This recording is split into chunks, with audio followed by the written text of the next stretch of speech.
کہ دیکھنا شدت جذبات کے اندر آ کر، شدت انتقام کے اندر آ کر کہیں ایسا نہ ہو کہ تم سے زیادتی ہو جائے۔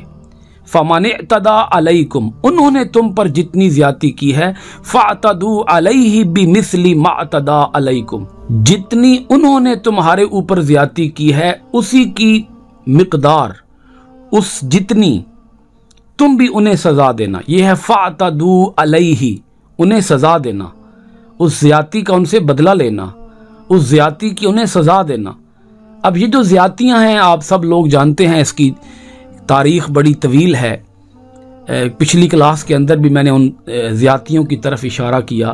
یہ کفار مکہ سارے کے سارے وہی ہیں جو صحابہ اکرام کو دین سے روکتے رہے، جو صحابہ اکرام کو گالیاں دیتے رہے، جو رسول پاک صلی اللہ علیہ وآلہ وسلم کے جسم مقدس معطر مطہر کے اوپر گندگی پھینکتے رہے، اونٹ کی اوجڑی ڈالتے رہے، حضور علیہ الصلوۃ والسلام کو پتھر مارتے رہے، صحابہ اکرام کو تکلیفیں اذیتیں پہنچاتے رہے۔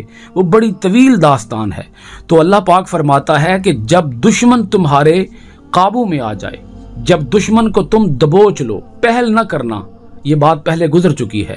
اللہ پاک نے فرما دیا پہل نہ کرنا، تلوار تم پہلے نہ اٹھانا۔ اگر وہ تلوار اٹھائیں تو تمہاری تلوار کو روکنے کے لیے اٹھے، تمہاری تلوار کو روکنے کے لیے چلے، تمہاری تلوار نہ چلے جب تک ان کی تلوار نہ چلے۔ ہاں، ان کی تلوار چلے تو پھر تمہاری تلوار بھی چلے، تمہاری تلوار چلے ان کی تلوار کو روکنے کے لیے۔ تو جب تم تلوار اٹھا لو، پہل وہ کر دیں، انہوں نے تلوار اٹھائی، پھر تم نے مقابلے کے لیے، اپنی حفاظت کے لیے، اپنے دفاع کے لیے تلوار اٹھا لی، تو پھر یہ دھیان رکھنا کہ کہیں اس قدر انتقام، جوش انتقام کے اندر آ کر تم سے کہیں زیادتی نہ ہو جائے۔ تقوی کا پاس نہ چھوڑنا، خوف خدا کا پاس نہ چھوڑنا، کہیں تم اپنی ذاتی انا نہ بنا بیٹھنا، کہیں تم اپنی ذات کا انتقام نہ لینا۔ تم جو انتقام لوگے وہ ان لوگوں سے اللہ کے دین سے روکنے کا تم ان سے بدلہ لوگے، اور حرمت والی جگہ کا پاس نہ کرنے کا تم ان سے بدلہ لوگے، اور حرمت والے مہینے کا پاس نہ کرنے کا تم ان سے بدلہ لوگے۔ جب بدلہ لو تو وہ بھی کسی حساب میں لو، کہیں تم انہیں زیادہ تکلیف نہ پہنچا بیٹھو۔ لاؤ کوئی ایسا دین، لاؤ کوئی ایسا قانون، لاؤ کوئی ایسا سسٹم، جو سسٹم عین اس وقت جب کہ ایک شخص اپنے دشمن کو مکمل طور پر دبوچ چکا ہو، اپنے قابو میں لے چکا ہو، اپنی گرفت میں لے چکا ہو، اور اس وقت بھی دین روک رہا ہو کہ نہ، زیادتی بھی تمہاری طرف سے اتنی ہونی چاہیے جتنی ان کی تھی۔ تمہاری طرف سے وہ جو زیادتی ہوگی وہ زیادتی کا بدلہ ہوگی۔ جو تمہاری طرف سے ان کے اوپر ظلم ہوگا وہ ظلم تو نہیں ہوگا، وہ ظلم کا بدلہ ہوگا۔ جو تم ان کو اذیت پہنچاؤ گے، تکلیف پہنچاؤ گے، وہ تمہاری تکلیف کا بدلہ ہوگا۔ جو انہوں نے تمہیں تکلیف پہنچائی ہے وہ اس تکلیف کا انجام ہوگا۔ تو اتنی ہی تکلیف پہنچانا جتنی انہوں نے تمہیں تکلیف پہنچائی۔ واتقوا اللہ، اللہ سے ڈرتے رہا کرو۔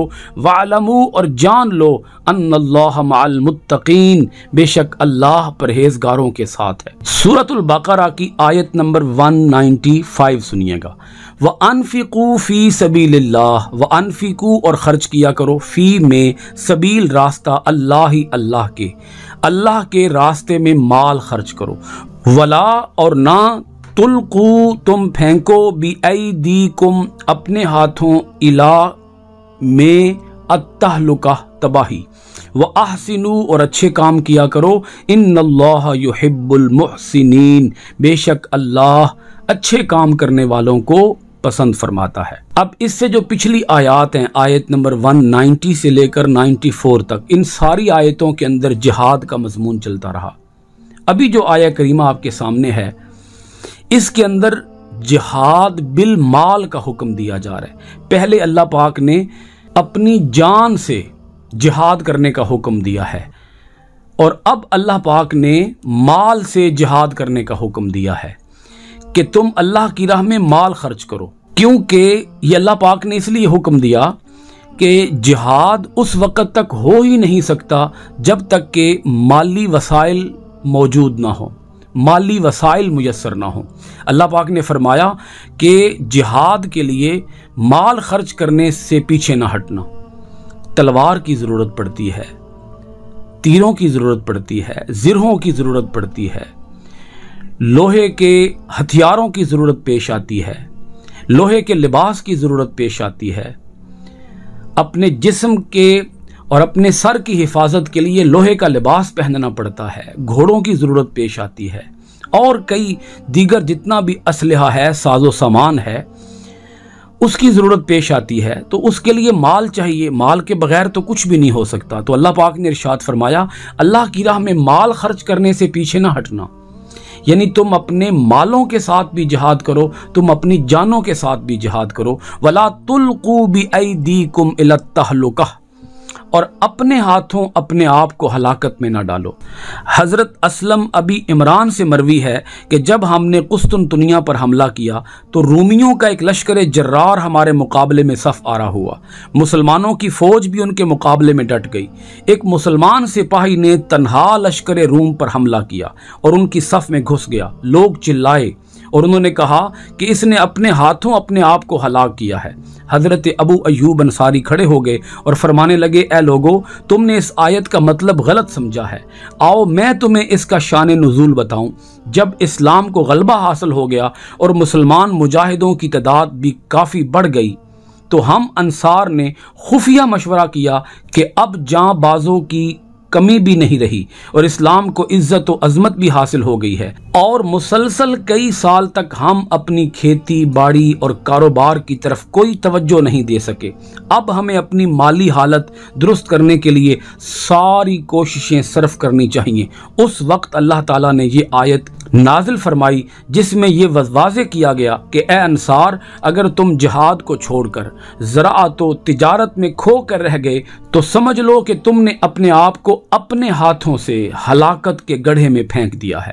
حضرت ابو ایوب انصاری لڑتے رہے یہاں تک کہ جام شہادت نوش کیا، اور قسطنطنیہ میں ہی حضرت ابو ایوب انصاری رضی اللہ تعالی عنہ کا مزار پر انوار ہے۔ تو بعض صحابہ کرام جو تھے وہ آپس میں مشاورت کر رہے تھے کہ اب چونکہ دین غالب آ چکا ہے، دین کو غلبہ حاصل ہو چکا ہے، عزت حاصل ہو چکی ہے، دین کی جو دھاک ہے وہ چار دانگے عالم میں بیٹھ چکی ہے، اب ہمیں جہاد کرنے کی ضرورت نہیں، اب ہمیں اپنی کھیتی باڑی کی طرف توجہ دینی چاہیے، زراعت کی طرف توجہ دینی چاہیے، اپنے آپ اپنی مالی پوزیشن کو بہتر سے بہتر کرنے میں توجہ دینی چاہیے۔ تو انہوں نے جب یہ سوچا تو اللہ پاک نے اس پر ارشاد فرمایا کہ نہیں، اگر تم جہاد کو چھوڑ دو گے، اگر تم تبلیغ اسلام کو چھوڑ دو گے تو یہ تمہارے لیے سراسر ہلاکت ہوگی۔ اگر تم نے کسی بھی مرحلے پر آ کر، زندگی کے کسی بھی موڑ پر آ کر اگر تم نے جہاد کو چھوڑ دیا اور اسلام کی تبلیغ کو چھوڑ دیا